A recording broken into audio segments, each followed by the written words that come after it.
Bismillahirrahmanirrahim. Assalamu alaikum warahmatullahi wabarakatuh, my dear students. This is Muhammad Asif, your class teacher of English language subject. And right now we are dealing to grade 6. The topic of today's class is passive voice and active voice.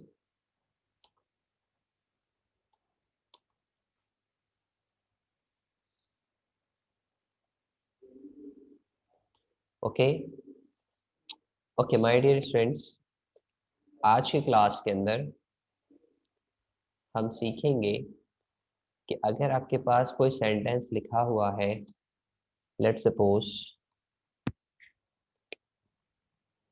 a hailstone broke this window during the storm.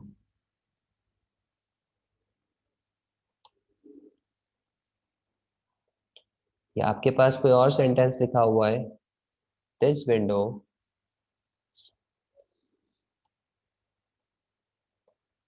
was broken during the hail storm. आपके पास कोई भी sentence लिखा हुआ हो, आपको ये पता चलाना है कि भाई ये सेंटेंस जो है वो एक्टिव वॉइस है या पैसिव वॉइस है. So today we are going to learn this. कि after watching this sentence, how would you understand that the sentence is, how would you understand that the sentence is active voice or passive voice? Okay. So अब सबसे पहले जो है ना, एक चीज आप अपने दिमाग में रखिएगा कि जब भी हमें पता चलाना हो कि जो सेंटेंस है वो एक्टिव वॉइस है या पैसिव वॉइस है, सो वी नीड टू सी कि जो सबसे पहला सब्जेक्ट लिखा हुआ है, सब्जेक्ट. ओके. सब्जेक्ट मतलब जो सेंटेंस में फर्स्ट पोजीशन पे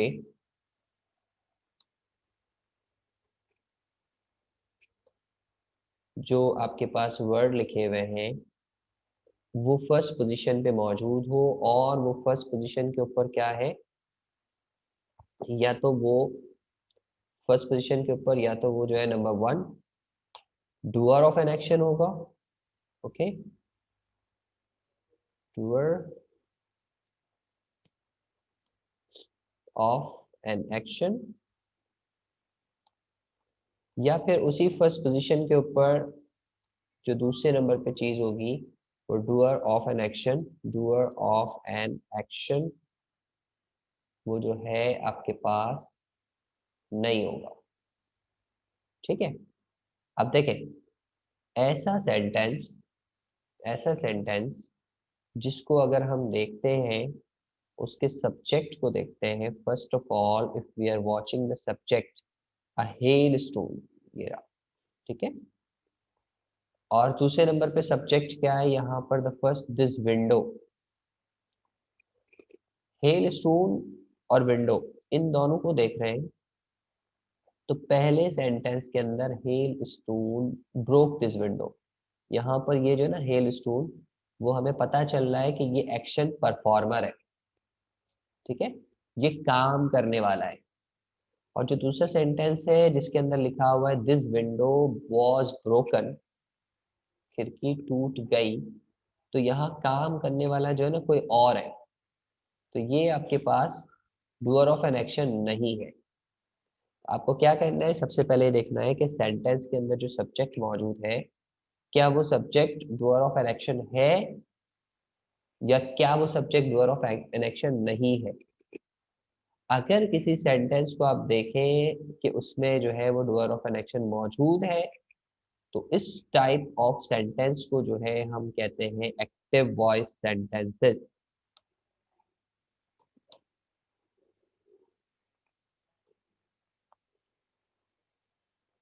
और ऐसे सेंटेंस जिसके अंदर डूअर ऑफ एन एक्शन मौजूद ना हो, यानी सब्जेक्ट तो है लेकिन वो डूअर ऑफ एन एक्शन नहीं है, काम करने वाला नहीं है, तो उसे हम पैसिव वॉइस सेंटेंस कहा करते हैं। So there are two types of sentences. The first type of sentence is called active voice sentence. पहला टाइप जो है आपके पास मौजूद है, उस पहले टाइप का नाम जो है वो active voice है. This is active voice sentence. And the second type of sentence is called passive voice sentence. वो आपके पास यहाँ मौजूद है बेटा. तो active voice sentences are those sentences in which doer of an action is present, जिसमें जो है वो काम करने वाला मौजूद होता है. और passive voice sentences are those sentences in which doer of an action is not present. ये doer of an action यहाँ पे मौजूद नहीं है. आई होप आपको समझ में आ रहा होगा बेटा. ओके. अब आपके पास क्वेश्चन नंबर 1 में, यानी आपके पास एक्सरसाइज के अंदर जो है सबसे पहली बात जो बताई गई है वो क्या कह रहे हैं. Let us go to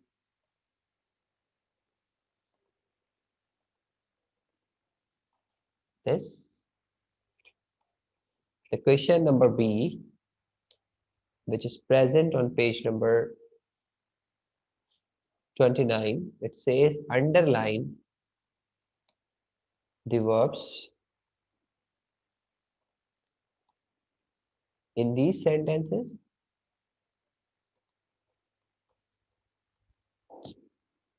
and then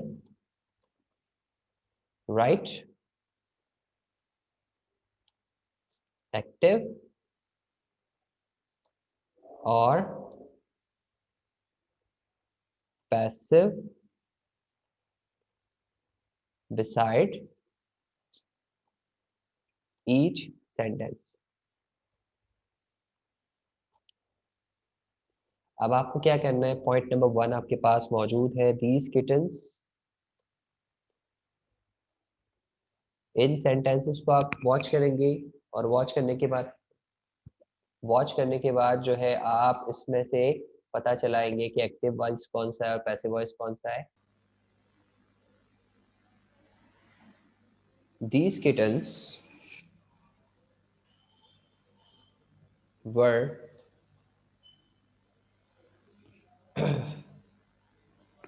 these kittens were found in Aladdin Park. अब देखिए ये आपके पास एक सेंटेंस है. इस सेंटेंस के अंदर सबसे पहले आपको क्या करना है, you need to find out what is the verb. इस सेंटेंस के अंदर वर्ब कौन सा है, what is the verb. Okay. अब वर्ब की आपके पास यहाँ पर जो सिचुएशन है उसे मालूम करना है. अब यहाँ वर्ब क्या है, ये रहा, ये फाउंड. ये आपके पास वर्ब फाउंड कहते हैं, हेल्पिंग वर्ब के साथ है. ओके. या यहाँ पर हेल्पिंग वर्ब के साथ अगर हम देख रहे हैं तो वर्ब फाउंड है. अच्छा, अब वर्ब फाउंड हेल्पिंग वर्ब देखने के बाद अब हमें पता चलाना है कि ये जो सेंटेंस है ये कौन सा सेंटेंस है. Either it is an active voice sentence और पैसिव वॉइस सेंटेंस. तो अभी हमने देखा था एक्टिव वॉइस और पैसिव वॉइस को पहचानने का तरीका क्या है कि हम देखेंगे कि जो आपके पास सब्जेक्ट है, थैंक यू सालिक, जो आपके पास सब्जेक्ट है वो सब्जेक्ट कोई काम कर रहा है या नहीं कर रहा. तो इस सेंटेंस में हम देख रहे हैं ये जो these kittens were found in Aladdin park, बिल्ली के बच्चे मिले हैं अलादीन पार्क से या मिले थे अलादीन पार्क से. तो इसमें बिल्ली के बच्चे कोई काम नहीं कर रहे. तो जब काम नहीं कर रहे, जब डूअर ऑफ एन एक्शन वो नहीं है, so the type of sentence will be passive voice. So ये आपके पास यहाँ पर आप passive voice लिख देंगे. So this is point number 1.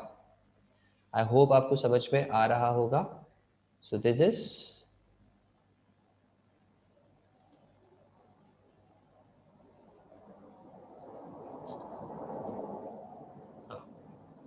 ठीक है. अब चलते हैं पॉइंट नंबर 2 की तरफ. पॉइंट नंबर 2 आपसे क्या कह रहे हैं जनाब. Point number 2, it says a boy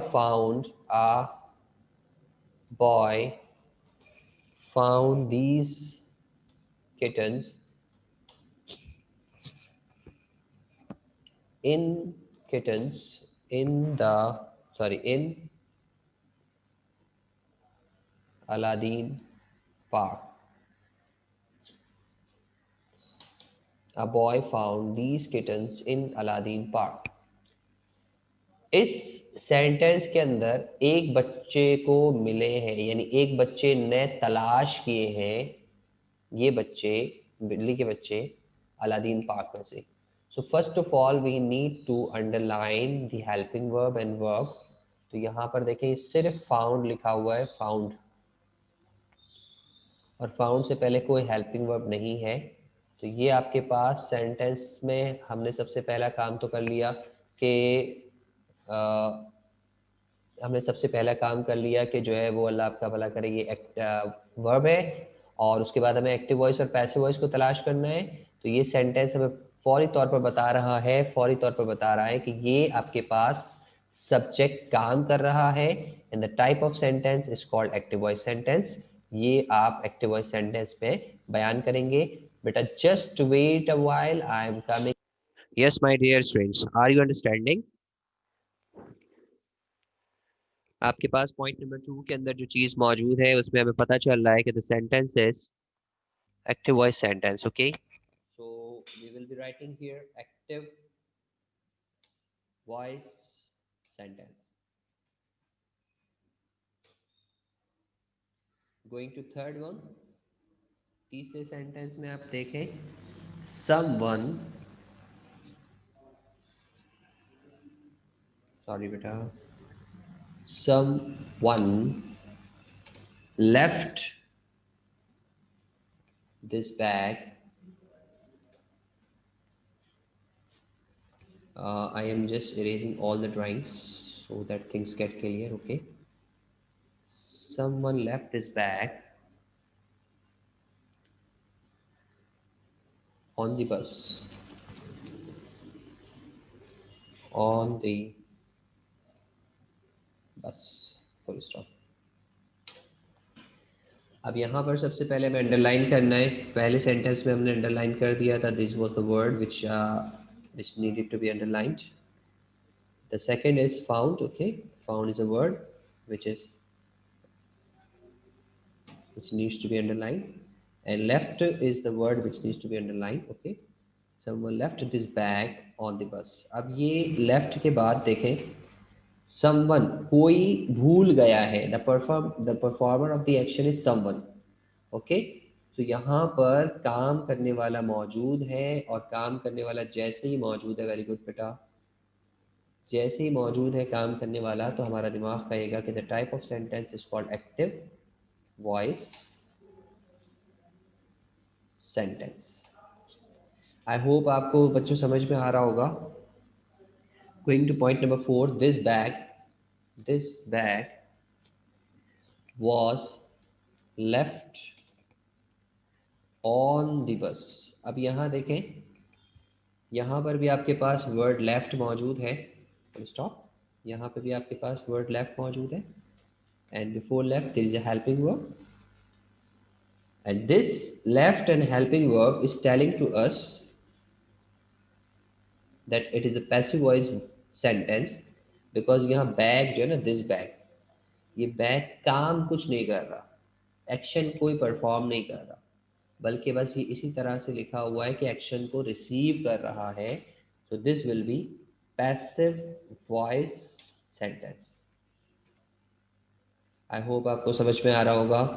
मैं दोबारा से इसको बता रहा हूँ, ऐसा सेंटेंस जिसमें आपका सब्जेक्ट, आप सब्जेक्ट को फोकस करेंगे, ऐसा सब्जेक्ट कि जो काम कर रहा होगा, उस काम करने वाले सब्जेक्ट को देखकर आप समझ जाइएगा कि the type of sentence is called active voice sentence. और अगर वो आपके पास काम नहीं कर रहा होगा, तो आप ये समझ जाइएगा कि the type of sentence is called passive voice sentence. अब ये आपके पास जो है एक और सेंटेंस है, point number 5, the care taker clean the classroom last night. यहाँ पर हम देखेंगे काम करने वाला कौन है, केयर टेकर है. ठीक है, ये आपने सबसे पहले वर्ब को अंडरलाइन कर दिया. केयर टेकर आपके पास सब्जेक्ट है और सब्जेक्ट आपके पास काम कर रहा है और काम कर रहा है, तो ये आपके पास एक्टिव वॉइस सेंटेंस बन गया। ठीक है बेटा। हाँ बिल्कुल। मजीद आगे बढ़ते हैं पॉइंट नंबर 6 पे। The classroom the classroom was clean the classroom was clean last night. अब यहाँ पर भी आप देखें कि क्लीन आपके पास वर्ब मौजूद है और उसके साथ हेल्पिंग वर्ब भी लगा हुआ है, और ये क्लासरूम जो है हमें बता रही है कि क्लासरूम को साफ किया गया। ये एक्शन परफॉर्मर नहीं है, ये एक्शन रिसीवर है। तो action receiver passive voice sentence.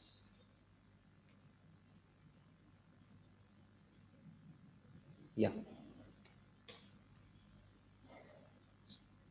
point number 7, it says to us, this photograph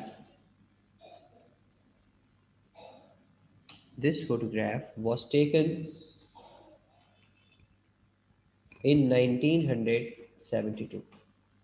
I'm sorry, this photograph was taken in 1972. यहाँ पर 1972 में इस फोटोग्राफ को लिया गया। Taken is the verb third form, past participle form of the word take. Okay, so this taken, that will be underlined. And photograph is a word which is telling to us that it is receiving the action. Photograph खुद कोई काम नहीं कर रहा, तो जब कोई काम नहीं कर रहा ये फोटोग्राफ वर्ड, तो आपका दिमाग आपसे ये कहेगा बेटा कि that is passive voice sentence. Okay, that is passive voice sentence. Okay, now the last sentence of this, someone took this photograph in 1972, full stop. आप यहाँ पर अगर आप देखते हैं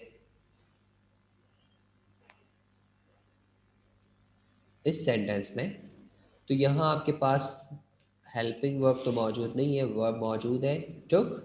टुक is the second form. Okay, past form of the word take. Take की second form took है, और हमें यूँ कहा है कि वर्ब की जो भी फॉर्म है उसे आप अंडरलाइन कीजिए। हमने अंडरलाइन कर लिया। After that you need to see the subject. What is the subject here? The subject बेटा यहाँ पर है समवन, और ये जो समवन है ना, वो एक्शन परफॉर्मर है, एक्शन रिसीवर नहीं है, कोई काम करने वाला शख्स है। And the person who performs the action, that is called subject. और सब्जेक्ट को देखकर हमने ये डिसाइड कर लिया कि ये जो सेंटेंस है वो एक्टिव वॉइस सेंटेंस है। वजह इसकी क्या है बेटा? वजह इसकी ये है कि यहाँ पर ये सब्जेक्ट एक्शन परफॉर्म कर रहा है। So, my dear student, this is the end of our unit. So, this is the end of our exercise number B. I hope आपको समझ में आ गया होगा। जी बेटा, समझ में आ गया? या साले, thank you.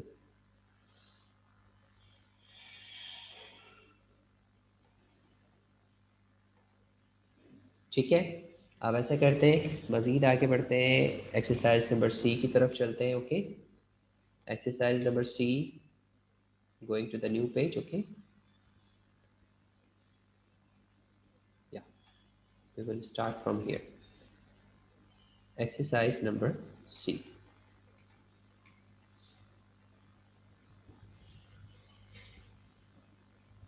Exercise number C जो है बेटा,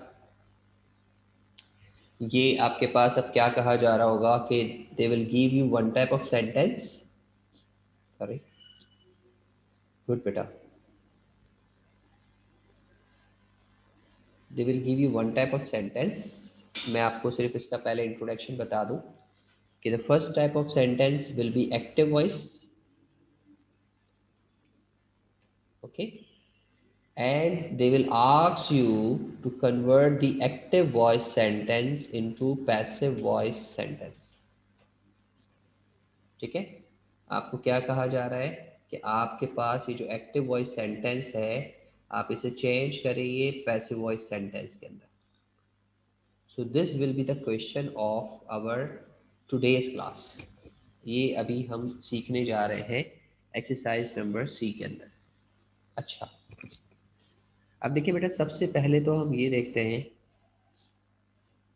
कि आपके पास जो एक्टिव वॉइस सेंटेंस है, इस एक्टिव वॉइस सेंटेंस में आपके पास सबसे पहले जो चीज़ होगी that will be subject. Okay, सही, ओके। इसके बाद जो है आपके पास सेकंड उसी के बराबर में कोई जो चीज़ होगी दैट विल बी वर्ब, और वर्ब की जो फॉर्म होगी that will be past form, okay. And the third thing that will be object,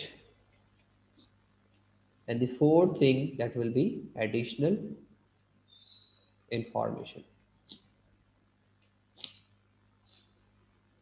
So this is what you will see in active voice sentences। ये जो आपके पास चीज़ होगी वो आप देखेंगे कि एक्टिव वॉइस सेंटेंस के अंदर मौजूद होगी। ठीक है, अच्छा, अब आपके पास इस एक्टिव वॉइस सेंटेंस को चेंज करके लेकर आना है आपको किसमें बेटा, पैसिव वॉइस के अंदर। तो पैसिव वॉइस के अंदर आपको क्या करना होगा, पैसिव वॉइस सेंटेंस के अंदर आपको बेटा ये करना होगा, मैं यहाँ से इसे करता हूँ copy and I am just pasting it here.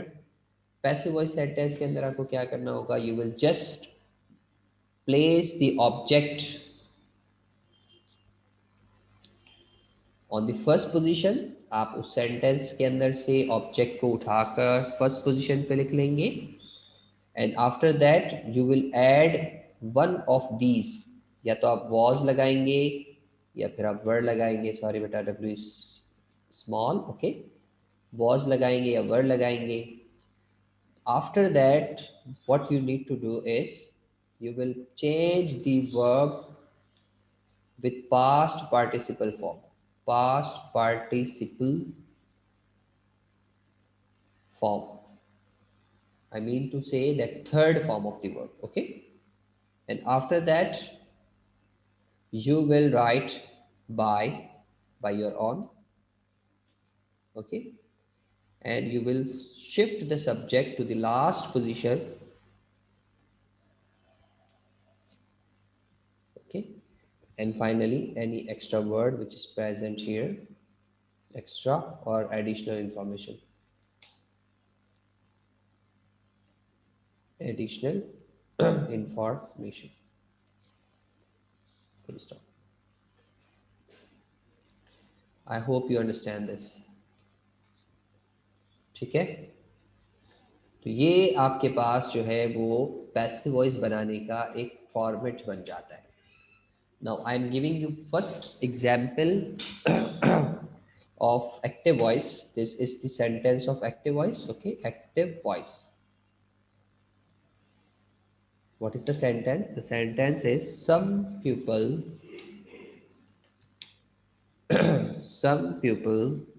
made this camera in Japan, full stop। अब यहाँ पर आपने देखा कि एक एक्टिव वॉइस का सेंटेंस जो आपकी कॉपी के अंदर किताब के अंदर ही लिखा हुआ on point number 4, sorry on point number 4 they have written this,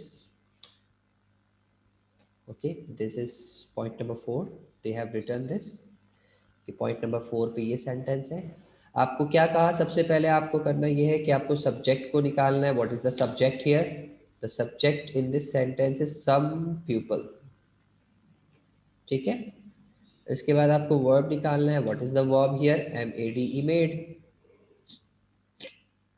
verb क्या है आपके पास, मेड है।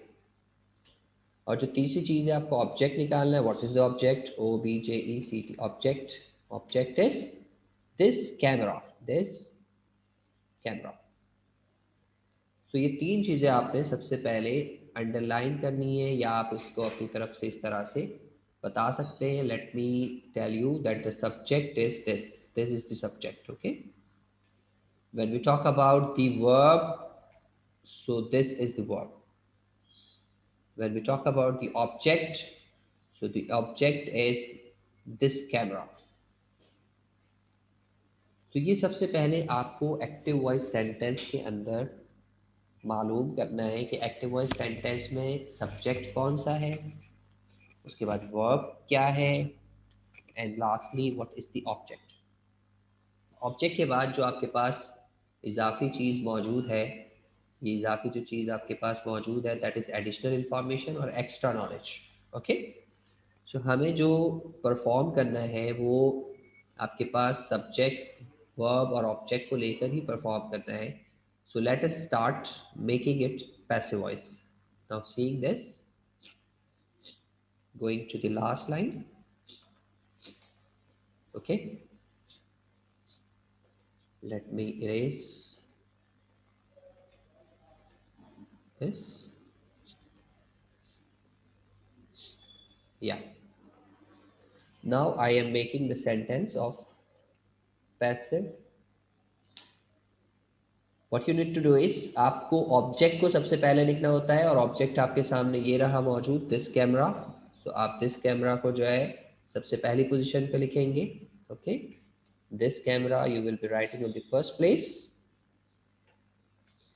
दिस कैमरा के बाद आपके पास कहा जा रहा है, या तो आप वॉज लिखेंगे या वर लिखेंगे, and now you need to decide कि यहाँ पर वॉज आएगा या वर आएगा। So the answer is was, okay.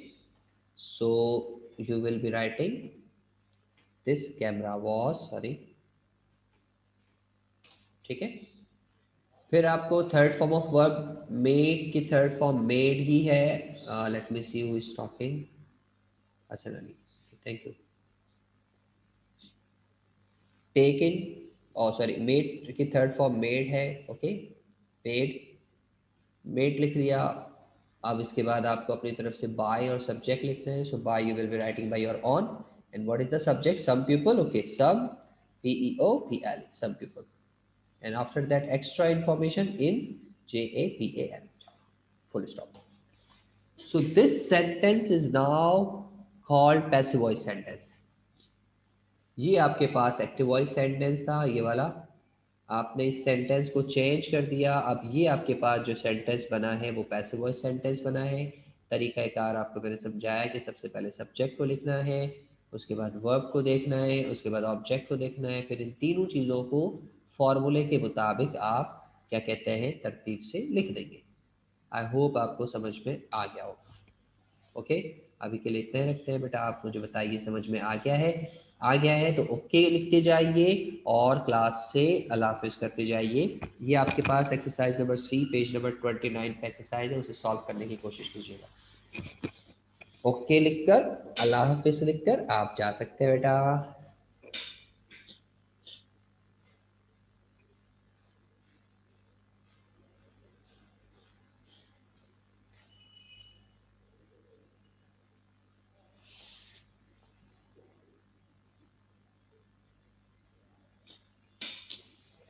Okay बेटा, हसन अली, थैंक यू, अल्लाह हाफिज।